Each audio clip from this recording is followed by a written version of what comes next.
y'all, come look at this. ቦታ በግብር ስም በሥራ ስም ኢየሱስ ክርስቶስን አማላጂ ብሎ ጠርቶት አያውቅም መጽሐፍ ቅዱስ በአንድም ቦታ የለም። ስዕል የሚስልን ሰዓሊ ይለዋል፣ የሚያስተምርን አስተማሪ ይለዋል፣ የሚያንጽን አናጺ ይለዋል። ኢየሱስ ክርስቶስ በግብር ስም በሥራ ስም አማላጅ የሚባል ቢሆን ኖሮ መጽሐፍ ቅዱስ ይህን ለማለት ምንም የሚከለክለው አልነበረም። መጽሐፍ ቅዱስ ላይ ኢየሱስ አማላጅ ነው የሚል ማናገኘው በምክንያት እንጂ በገጠመኝ አይደለም። ኢየሱስን አምላክ ነው አምላክ ወሰብ ነው የምንለው በእኛ ቤት ብቻ ነው። አምላክ ነው በሰውነቱም ፍጹም ሰው ነው፣ በአምላክነቱም ፍጹም አምላክ ነው። ይሄንን ስናምን ከእግዚአብሔር ያስታርቀናል። ያ በዕለተ ዓርብ የሰራው ስራ ይቆጠርልናል፣ በዛ እንነጻለን ማለት ነው። እንደውም ግዕዙ ወይተነብሎሙ ይላል። ወይተነብሎሙ በትክክል ከተቀመጠ ያማልዳቸዋል ነው የሚለው።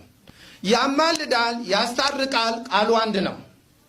አሁን ከዛ የራቁ መስላቸው በግዕዝ እንዲጻፉት ያስታርቃል ብሎ ጻፉት። አሁን ያማልዳል ላለ ማለት ነው። በግዕዙ ወይተነብሎሙ ተብሎ ተቀምጧል።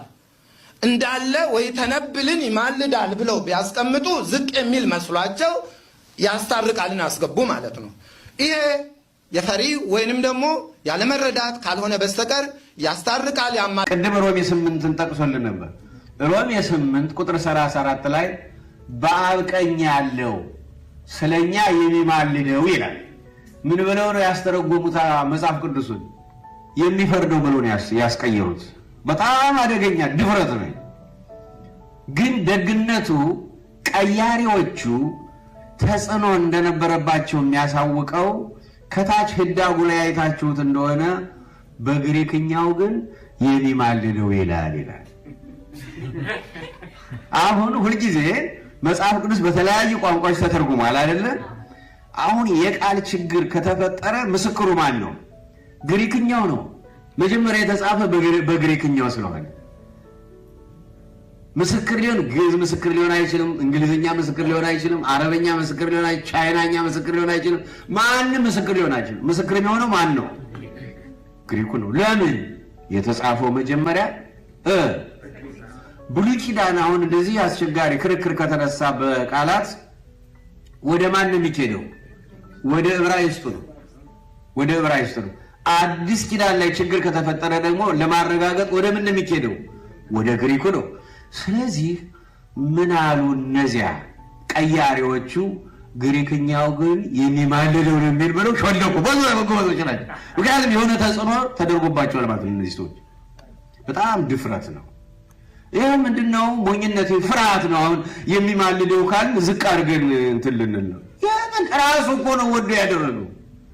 ፊልጵስዩስ 2 ላይ እኮ እግዚአብሔርነትን እንደመቀማት ሳይቆጥር የሰውን አራያና መልክ የአዳምን መልክ ይዞ ሰው ሆኖ ራሱን ባዶ አደረገ፣ ራሱን አዋረደ ይላል። አንድ ሰው ሆኖ እኮ ነው የተገለጠ አይደል ወገኖች? ሊቀ ካህናት ሆኖ ነው የተገለጠ። ይሄ እዙም ነው።